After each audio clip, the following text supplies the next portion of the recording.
नमस्कार। महाराष्ट्र और हरियाणा के विधानसभा चुनाव नतीजे आने के बाद अब दिल्ली के विधानसभा चुनाव आज से कोई 60-70 दिनों के भीतर हो जाएंगे। एक महीने के बाद दिल्ली के विधानसभा चुनाव घोषित होंगे। अगर पिछला आप देखें 2015 का 2020 का, तो चुनाव आयोग ने जनवरी के महीने में शुरुआती दौर में दिल्ली के विधानसभा चुनाव की तिथियों की घोषणा की थी। उस हिसाब से एक महीने के भीतर दिल्ली के चुनाव के तारीखों का ऐलान हो सकता है उसके पहले भी ऐलान हो सकता है, कुछ आगे पीछे भी हो सकता है। अब पूरे देश में लोगों की निगाहें इस बात पर लगी हैं कि महाराष्ट्र और हरियाणा में बुरी तरह विपक्ष भारतीय जनता पार्टी से पिटने के बाद दिल्ली में अरविंद केजरीवाल अब भारतीय जनता पार्टी के साथ किस तरह लड़ाई में फंसेंगे।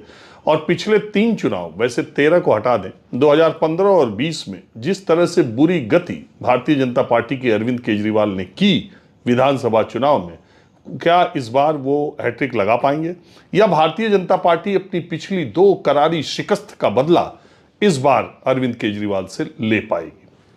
देखिए, अरविंद केजरीवाल 2000 बड़ी इंटरेस्टिंग बात है। पहली बात तो यह है कि हरियाणा और महाराष्ट्र में 2014, 2019 और 2024 तीनों बार भारतीय जनता पार्टी ने वहां पर सरकार बनाने का काम किया। 2013 में प्रधानमंत्री नरेंद्र मोदी को प्रधानमंत्री पद का उम्मीदवार जब भारतीय जनता पार्टी ने घोषित किया, तो आप सबको याद है कि पूरे देश में हवा किस तरह चली, किस तरह से अच्छे दिन, किस तरह से भ्रष्टाचार के आरोपों में आकंठ डूबी यूपीए की सरकार और कांग्रेस पार्टी से लोगों का मन कितना खिन्न हो चुका था। देश में भ्रष्टाचार के खिलाफ अन्ना आंदोलन और केजरीवाल के आंदोलन के बाद देश में भ्रष्टाचार के खिलाफ एक मुहिम, एक लड़ाई का पूरा माहौल बना हुआ था और कांग्रेस पार्टी को 70 सालों के भ्रष्टाचार की जनक के तौर पर प्रचारित और प्रसारित किया गया। और बहुत हद तक भारतीय जनमानस के अंतरंग में ये बात समा गई कि कांग्रेस पार्टी भ्रष्टाचार में आकंठ लिप्त है। ये बात अलग है कि 10 साल के बीतने के बाद फिर परिस्थितियां वहीं की वहीं और पूरा कालचक्र घूम के वहीं पहुंच गया। वही कांग्रेस पार्टी के नेता, वही लोग जो परिवारवाद के चेहरे थे, वही लोग जो भ्रष्टाचार के चेहरे थे, वो धीरे धीरे धुल के सब भारतीय जनता पार्टी की वॉशिंग मशीन में अब दूसरी तरफ चले आए। वही लोग जिन्होंने दिल्ली में भ्रष्टाचार के खिलाफ नायक बनकर आंदोलन किया, अन्ना हजारे को महाराष्ट्र के रालेगंज सिद्धि से ले आकर यहाँ मंच पर बैठाकर एक जन आंदोलन बनाने का काम किया।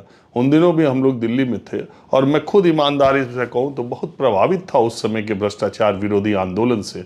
मुझे सही में खुद भी ये लगता था कि देश में भ्रष्टाचार की जो स्थिति है उसमें एक व्यवस्था ऐसी बननी चाहिए जहाँ भ्रष्टाचार मुक्त एक शासन हो, राजनीतिक व्यवस्था हो, सरकारी व्यवस्था हो। लेकिन कहीं कुछ बदला नहीं, सब का सब वहीं का वहीं है। मैं अभी गया था रालेगंज सिद्धि, मैंने पूछा अन्ना हजारे से, वो भी बेचारे 90 के ऊपर हो चुके हैं। मैंने उनसे पूछा कि भ्रष्टाचार के बारे में अब आपकी क्या राय है, ये तो घटने के बजाय और बढ़ता ही दिखाई दे रहा है। तो उन्होंने कहा इस समय का मुझे मालूम नहीं है। वो हालांकि कह रहे थे कि निराश नहीं है, लेकिन हम लोग खुद देख रहे कि आने वाले समय के साथ जैसे जैसे समय बढ़ता जा रहा है वैसे वैसे भ्रष्टाचार बढ़ता जा रहा है। और भ्रष्टाचार, संगठित भ्रष्टाचार, मैं ये नहीं कह सकता, जो बात क्या है, देश के 90-95% लोगों का, मैं मानता हूं कि 90-95% लोगों का सरकारी सिस्टम से कोई वास्ता नहीं पड़ता। मेरा भी नहीं पड़ता, सब कुछ ऑनलाइन है, बिजली की बिल मुझे जमा करनी है, मेरा सरकार से सिर्फ वास्ता इनकम टैक्स जमा करना, बिजली की बिल जमा करना, यही 2-4 काम है। बाकी तो सरकार से हम लोग का क्या लेना देना। तो कभी न किसी सरकारी अधिकारी के यहाँ जाना है, न हमें कोई टेंडर डालना है, न हमें कोई सरकारी अस्पताल में इलाज कराने की भी वैसी ज़रूरत नहीं। अगर है तो मान लीजिए इतनी जान पहचान है, उससे फ़ायदा मिल जाता है। तो सरकारी सिस्टम से जिन लोगों का वास्ता नहीं पड़ता है, उनको नहीं पता कि सरकार में भ्रष्टाचार कम हुआ है, ज़्यादा हुआ। आप ठेकेदारों से मिलिए, आप सप्लायर्स से मिलिए, आप ऑफिसर्स से मिलिए, आप सरकारी एम्प्लॉइज से मिलिए, वो बताएंगे आपको कि ट्रांसफ़र पोस्टिंग में पहले से ज़्यादा पैसा लग रहा है कि कम लग रहा है। ठेकेदार आपको, सप्लायर आपको बताएंगे कि पहले से कमीशन ज़्यादा अधिकारी और नेता ले रहे हैं या कम ले रहे हैं। तो आपको ये पता चल जाता है। और मैं जितना घूम फिर के देख रहा हूँ, चाहे कोई भी सरकार हो, वो पिछली सरकार से आने वाली सरकार की व्यवस्था और मजबूत और फुल प्रूफ होती जाती है। पैसा जाने का तरीका इधर उधर बदलता है, भ्रष्टाचार खत्म होने का नहीं, अलग अलग तरीके से अलग अलग। तो बात यह है कि दिल्ली के भ्रष्टाचार के जननायक बन के उभरे अरविंद केजरीवाल, जो हालात उनके 2013 में थे, जो 15 में थे, वो 20 में नहीं है।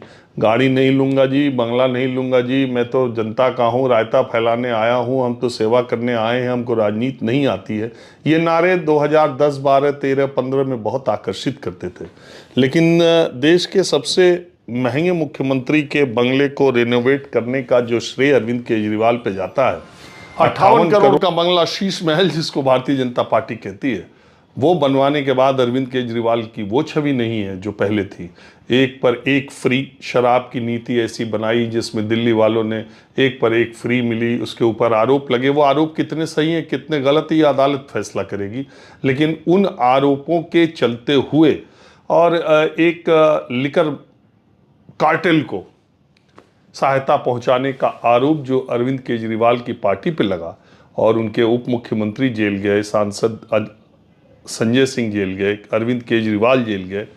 अब उनको अपने आप, वो एक शेर है ना, गुनहगार समझेगी दुनिया तुझे, अब इतनी सफाई भी न दे। अगर आप ज़्यादा सफाई देते हैं तो लगता है कि आपने गुनाह किया है। तो अब ये जो केस चलेगा, बाइज्जत बरी होंगे, जब ट्रायल शुरू होगा, क्या होगा क्या नहीं होगा। लेकिन लोगों के दिमाग में ये बात तो है कि अरविंद केजरीवाल पे भ्रष्टाचार का आरोप लगा और वो जेल गए। जो आरोप वो दूसरों पर लगाते थे, तमाम पार्टियों के नेताओं पर भ्रष्टाचार के आरोप अरविंद केजरीवाल ने लगाए। किस किस पे नहीं आरोप लगाए, बाद में कई से माफ़ी भी मांगी और कई से दोस्ती भी गांठी। इसी कांग्रेस पार्टी को नेस्तनाबूद करके वो दिल्ली में सत्ता पे काबिज हुए। इसी आम आदमी पार्टी ने कांग्रेस पार्टी के साथ दिल्ली के लोकसभा चुनाव में गठबंधन भी किया, नतीजा सिफर रहा। तो बात मैं ये कर रहा हूं कि अरविंद केजरीवाल का 2024-25 के दिल्ली विधानसभा चुनाव में क्या होगा। एक इंटरेस्टिंग फैक्ट यह है कि अरविंद केजरीवाल का बीजेपी से जब जब सामना हुआ है, बीजेपी उस समय अपनी लोकप्रियता, चुनावी जीत और सांगठनिक दृष्टि से हमेशा पीक पर रही। जैसे 2013 में नवंबर में चुनाव हुआ था, उस समय प्रधानमंत्री नरेंद्र मोदी प्रधानमंत्री पद के उम्मीदवार घोषित हो चुके थे और पूरे देश में भारतीय जनता पार्टी का एक माहौल था। सीटें 2013 के नवंबर में बीजेपी को ज़्यादा आईं, बावजूद इसके कांग्रेस के गठबंधन से आम आदमी पार्टी सरकार बनाने में कामयाब हुई। कुछ दिन चली, उसके बाद आपको मालूम है सरकार गिर गई, फिर चुनाव हुए। 2015 में जब चुनाव हुए, मुझे याद है कि 2014 में प्रधानमंत्री नरेंद्र मोदी बनारस से चुनाव लड़ रहे थे और उस समय उनकी लोकप्रियता चरम पर थी। भारतीय जनता पार्टी की लहर पूरे देश में, क्या उत्तर, क्या पश्चिम, क्या दक्षिण, सब तरफ, क्या पूरब, सब तरफ चल रही थी। आपको याद होगा कि कहां कहां कितनी सीटें भारतीय जनता पार्टी ने जीती लोकसभा की, वो कल्पना से परे था। उत्तर प्रदेश जैसे राज्य में भारतीय जनता पार्टी ने 2 परिवारों तक सीमित कर दिया विपक्ष को। सोनिया गांधी और राहुल गांधी जीते और मुलायम सिंह परिवार के 5 लोग जीते। 73 सीटें एनडीए के खाते में आई। इसी तरह से आप तमाम राज्यों को कहने वाली बात नहीं। और अरविंद केजरीवाल खुद प्रधानमंत्री के उस मोमेंटम पर ब्रेक लगाने के लिए 2014 का लोकसभा चुनाव बनारस से लड़ने के लिए गए थे। मुझे नहीं लगता कि वो चुनाव लड़ने के बाद कभी बनारस वो गए हों। बनारस के लोगों ने उनको अच्छा खासा मत दिया था और वो बड़े ढोल नगाड़े के साथ बनारस का चुनाव लड़ने के लिए गए थे। उस लोकसभा चुनाव में 2014 में अमेठी से कुमार विश्वास भी लड़े थे राहुल गांधी के खिलाफ। बड़े पैमाने पर लोकसभा चुनाव आम आदमी पार्टी के लोग लड़े थे और थके हारे अरविंद केजरीवाल जब दिल्ली आए थे तो उनका जो कॉन्फिडेंस था, उनकी पार्टी का जो 2013 के चुनाव के बाद जो माहौल बना था, 2014 में जिस तरीके से क्रश किया था, जिस तरीके से रौंद दिया था बीजेपी ने पूरे देश को, अरविंद केजरीवाल जिस तरीके से बनारस में हार के आए थे, उनका पूरा का पूरा कॉन्फिडेंस खत्म हो चुका था। इतना मुझे पता है, पूरी पार्टी का मनोबल खत्म हो चुका था और भारतीय जनता पार्टी का मनोबल शीर्ष पर था।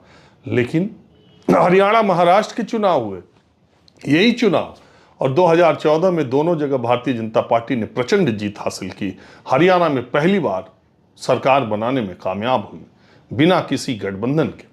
और इसके बाद महाराष्ट्र में उसकी स्थिति कितनी मजबूत हुई। देवेंद्र फडणवीस पहली बार भारतीय जनता पार्टी का मुख्यमंत्री महाराष्ट्र में बना। उसके 2 महीने के बाद दिल्ली में चुनाव थे। आज की जो परिस्थितियां हैं, इससे भी मजबूत परिस्थिति में भारतीय जनता पार्टी थी, क्योंकि आज बीजेपी के पास 240 सीटें हैं। उस समय उसकी सीटों की संख्या 50 से कहीं ज्यादा थी, यानी लोकसभा में पूर्ण बहुमत से बीजेपी थी। और इसके अलावा महाराष्ट्र में और हरियाणा में उसकी सरकार बनी थी। और 2015 का फरवरी का जब चुनाव हुआ, 5 साल केजरीवाल नारा दे करके केजरीवाल की पार्टी और उनके जो वॉलंटियर्स थे और उनके जो आम आदमी पार्टी के वर्कर थे, वो अमित शाह के पन्ना प्रमुख का मामला बहुत अमित शाह का उस समय चर्चा में आया था, जब उन्होंने कहा था कि हमने मतदाता पहचान पत्र के एक एक पन्ने पर पन्ना प्रमुख किया है और हम एक एक वोटर को मार्क कर रहे हैं।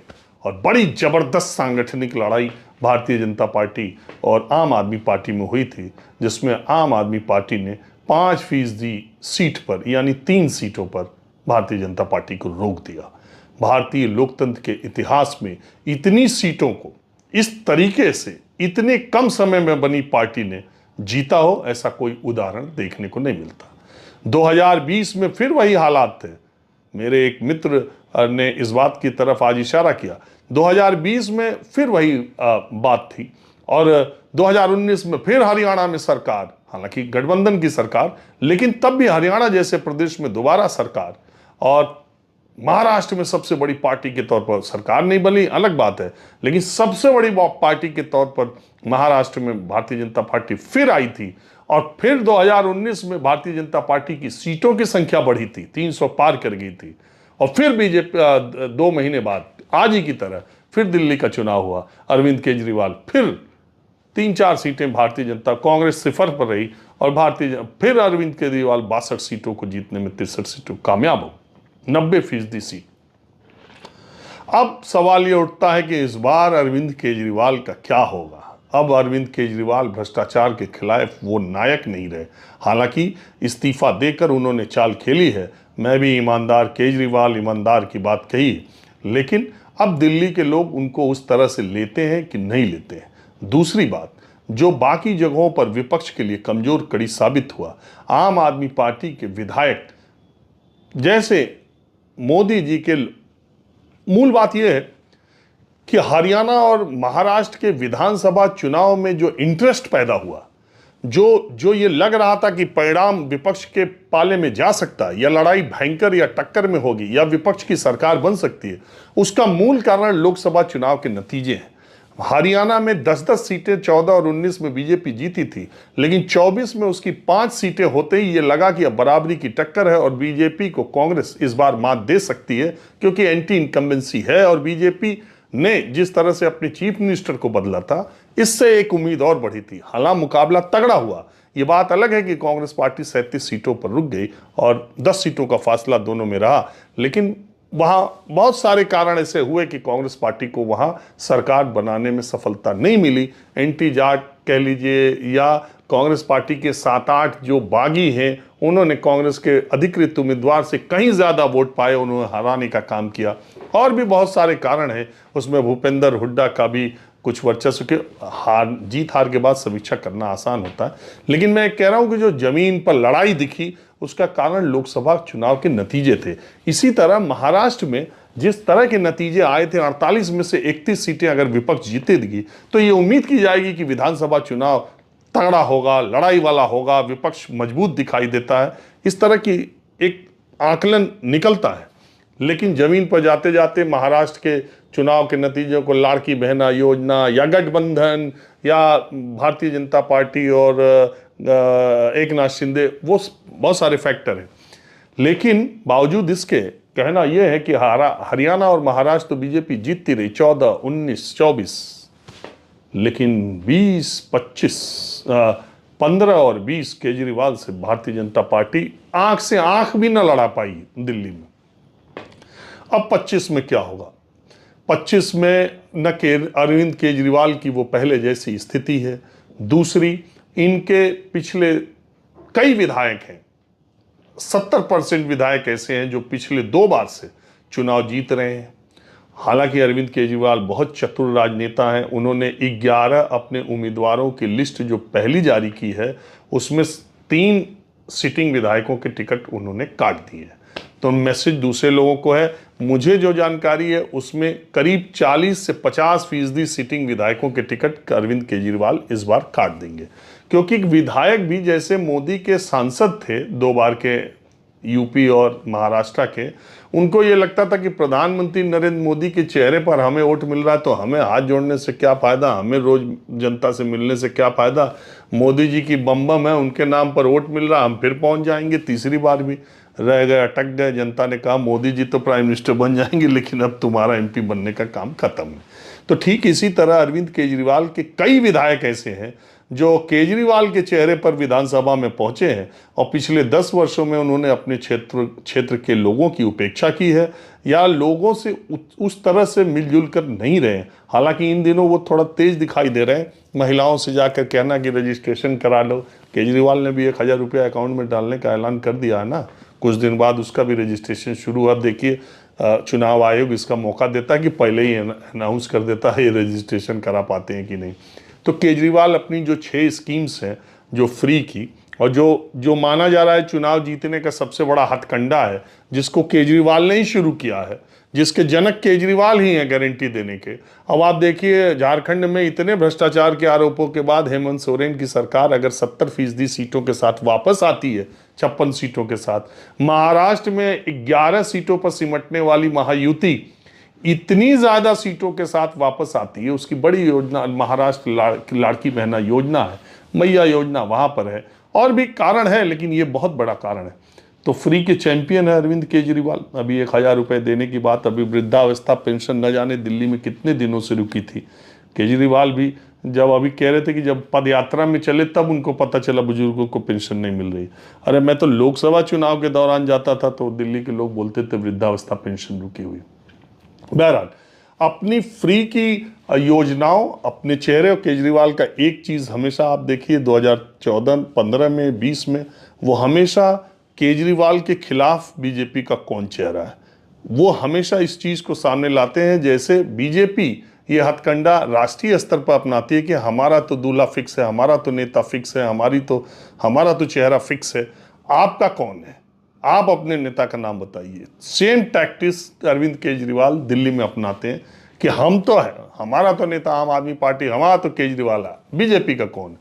13-15 के चुनाव में जगदीश मुखी जी का पोस्टर बिना मतलब ऑटो में लगा के घुमा दिया, और 20 में मनोज तिवारी को उन्होंने चेहरा बना दिया क्योंकि एमसीडी का चुनाव बीजेपी जीती थी, और उसके बाद गाना गाने लगे रिंकिया के पापा, ही हंस दिली रिंकिया के पापा, वो बहुत अच्छा गाते हैं, और ये करके उन्होंने मनोज तिवारी को एकदम हवा में उड़ा दिया। अरविंद केजरीवाल, एक बड़ी इंटरेस्टिंग बात है कि महाराष्ट्र और हरियाणा में लोकसभा चुनाव में विपक्ष अच्छा प्रदर्शन करके भी विधानसभा चुनाव हार गया, 5 सीटें हरियाणा में और वहां। इसके अलावा दिल्ली में तो कांग्रेस से हाथ मिला के बिना हाथ मिलाए 3-3 बार केजरीवाल का लोकसभा में खाता नहीं खुल सका दिल्ली से। बावजूद इसके वो विधानसभा चुनाव 2 बार बुरी तरह जीतने में कामयाब हुए। लेकिन इस बार टक्कर, और भारतीय जनता पार्टी अब देश में 2 नेताओं को घेरने में कोई कोर कसर नहीं छोड़ेगी, जिसमें टॉप एजेंडे पर अरविंद केजरीवाल ने और नंबर 2 पर ममता बनर्जी। 2014 के बाद यही 2 नेता बीजेपी को के अभी उसमें नहीं आए हैं और बीजेपी अभी इनको परास्त न कर सकी है, और टॉप एजेंडे पर अरविंद केजरीवाल है। पहले उनका नंबर फरवरी 2025 में आता है और इसके बाद मई 2026 में ममता बनर्जी का आता है। अरविंद केजरीवाल भी कहते हैं कि बीजेपी से सिर्फ 3 लोग लड़ते हैं। वैसे सामान्य बातचीत में तो वो कहते हैं 2 लोग पहले 3 लोग कहते थे, लेकिन फिर ये कहते थे शरद पवार जी का कोई भरोसा नहीं। लेकिन वैसे वो कहते हैं कि देश में सिर्फ 2 लोग बीजेपी से लड़ रहे हैं। पहले कहते थे कि सिर्फ 2 लोग लड़ रहे हैं, एक मैं और एक ममता दीदी, और ये अब 2 बचे हैं। और भारतीय जनता पार्टी इन दोनों के किलों को फतह करने के लिए अपने तरकश के हर तीर आजमाएगी। अभी केजरीवाल के लिए बड़ा मुश्किल वक्त है और इस बार की दिल्ली की लड़ाई देखने वाली होगी। मेरी निगाहें भी इस पर लगी हुई हैं। कुछ ही दिनों के भीतर मैं न्यूज़ 24 पर दिल्ली से माहौल क्या है लेकर हाजिर हूँगा, जिसमें मैं दिल्ली की ऐतिहासिक धरोहरों, खान पान, संस्कृति, दिल्ली का इतिहास, दिल्ली के सामाजिक समीकरण, ये सब सामाजिक और राजनीतिक समीकरण आपको बताते हुए हाजिर हूँगा। वो हम लोग जब गांव में थे, कस्बों में छोटे, तो 30-40 साल पहले बाइस्कोप आता था। तो उस बाइस्कोप में 5 पैसे 10 पैसे दे के देखा जाता था। तो उसमें बोलते थे, आपने भी सुना देखा होगा कि दिल्ली का कुतुब मीनार देखो, पैसा ना हो तो उधार देखो। तो इस बार माहौल क्या है, मैं घर बैठे, आप अपने घर, आप कहीं भी हैं, आपको मैं दिल्ली की एक एक खूबियाँ, एक एक चीज़ें घर बैठे दिल्ली को दिखाऊंगा। और आप देखिएगा इस बार का दिल्ली का दंगल केजरीवाल और बीजेपी का कितना दिलचस्प होने वाला है। एक ही सीट विश्वास नगर, 70 विधानसभा सीटों में सिर्फ एक सीट विश्वास नगर है जो आम आदमी पार्टी पिछले 3 चुनाव में नहीं जीती है। वहां से ओपी शर्मा विधायक है जो 13 में भी जीते, 15 में भी जीते, 20 में भी जीते, अरुण जेटली के बहुत करीबी थे, 3 बार से वो जीत रहे हैं। उस सीट पर अपना कैंडिडेट पहले ही अनाउंस कर दिया है इस बार आम आदमी पार्टी ने। तो विश्वास नगर सीट पर भी नजर रहेगी। सिर्फ 69 सीटों पर कभी न कभी आम आदमी पार्टी जीत चुकी है। बहरहाल तो आप नज़र रखिएगा, दिल्ली का दंगल लेके मैं, माहौल क्या है, मैं बहुत जल्द फिर आता हूँ। नमस्कार।